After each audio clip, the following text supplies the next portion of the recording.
Breaking news చూస్తున్నాం. నిజామాబాద్ ప్రభుత్వ ఆసుపత్రిలో ఎన్కౌంటర్ జరిగింది. కానిస్టేబుల్ ప్రమోద్ హత్య కేసులో నిందితుడు రియాజ్ ఈ ఎన్కౌంటర్ లో ప్రాణాలు కోల్పోయాడు.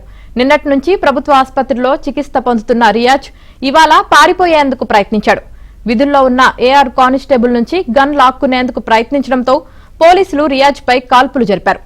దాంతో రియాజ్ స్పాట్ లోనే ప్రాణాలు కోల్పోయాడు.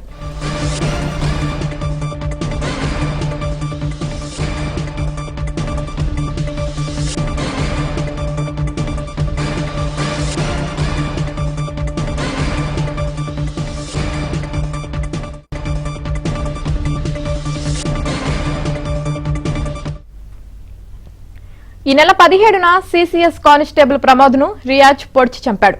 అప్పటి నుంచి పరారీలో ఉన్న రియాజ్ ను నిన్న పోలీసులు పట్టుకున్నారు. అయితే పోలీసుల నుంచి తప్పించుకునే క్రమంలో ఆసిఫ్ అనే యువకుడిపై రియాజ్ కత్తితో దాడి చేశాడు. ఆ ఘర్షణలో రియాజ్ కు తీవ్ర గాయాలు కావడంతో ప్రభుత్వ ఆసుపత్రికి తరలించి చికిత్స అందిస్తున్నారు. ఆసుపత్రిలో ఉన్న కానిస్టేబుల్ నుంచి రియాజ్ గన్ను లాక్కొని పారిపోయేందుకు ప్రయత్నించడంతో అతడిపై పోలీసులు కాల్పులు జరిపారు. బుల్లెట్లు తగిలి రియాజ్ ఘటనా స్థలంలోనే మృతి చెందాడు. రియాజ్ పై సిసిఎస్ కానిస్టేబుల్ ప్రమోద్ హత్యతో సహా 40 కేసులున్నాయి.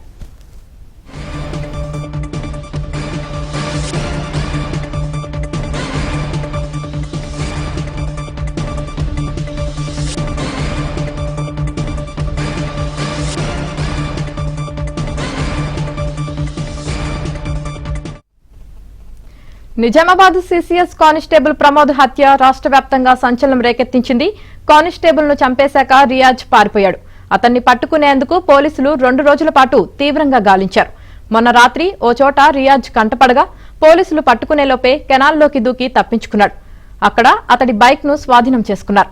నిన్న మధ్యాహ్నం నగరంలోని సారంగపూర్ శివారులో రియాజ్ ఉన్నట్లు సమాచారం అందడంతో వెంటనే అక్కడికి చేరుకున్నారు.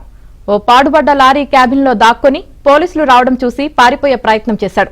ఇది గమనించిన స్థానికుడు సయ్యద్ ఆసిఫ్ అతన్ని పట్టుకోబోయాడు. ఇద్దరి మధ్య పెనుగులాట చోటు చేసుకోగా రియాజ్ తన వద్ద ఉన్న కత్తితో ఆసిఫ్ ఎడమ చేతిని తీవ్రంగా గాయపరిచాడు. ఈలోపు పోలీసులు రియాజ్ ను బంధించారు. ఆసిఫ్ తో జరిగిన ఘర్షణలో రియాజ్ సైతం తీవ్రంగా గాయపడటంతో నిజామాబాద్ ప్రభుత్వ ఆసుపత్రికి తరలించి చికిత్స అందిస్తున్నారు. ఇవాళ ఉదయం రియాజ్ ఓ కానిస్టేబుల్ దగ్గర గన్ లాక్కొని పారిపోయేందుకు ప్రయత్నించడంతో పోలీసులు అతడిపై కాల్పులు జరిపారు. దాంతో రియాజ్ అక్కడికక్కడే ప్రాణాలు కోల్పోయాడు.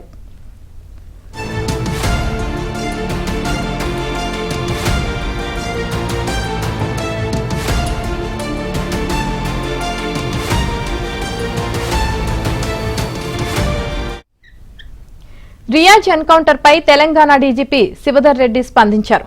సెక్యూరిటీ గార్డుగా ఉన్న కానిస్టేబుల్ నుంచి రియాజ్ గన్ లాక్కోబోయాడని, పోలీసులపైకి రియాజ్ కాల్పులు జరపబోయాడని డీజీపీ తెలిపారు. రియాజ్ కాల్పులు జరిపి ఉంటే చాలా మంది ప్రాణాలు పోయేవని, ప్రజల ప్రాణాలు కాపాడే ప్రయత్నంలోనే రియాజ్ పై కాల్పులు జరిపినట్లు డీజీపీ స్పష్టం చేశారు.